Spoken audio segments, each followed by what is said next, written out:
آپ نے کئی بار سنا ہوگا کہ انسان جب نماز پڑھنے جاتا ہے تو شیطان اسے روکتا ہے، لیکن آج کی کہانی کچھ ڈیفرنٹ ہے۔ ایک شخص تھا، وہ نماز کے لیے جا رہا تھا۔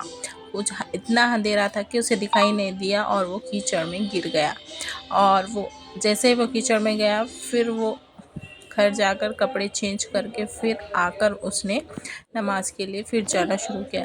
جیسے ہی اس نے دوبارہ مسجد کی طرف گیا، پھر سے گر گیا اور کیچڑ اس پہ لگ گیا، اور وہ دوبارہ پھر گھر گیا۔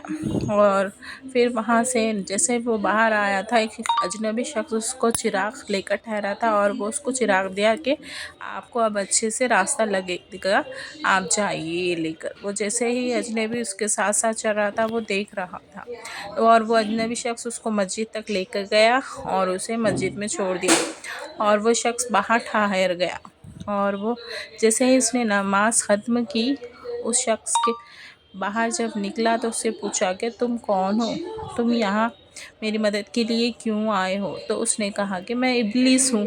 وہ سن کر حیران ہو گیا کہ ابلیس ہو اور تم مجھے مسجد تک لے کر آئے ہو اور اللہ کی عبادت کے لیے لے کر آئے ہو؟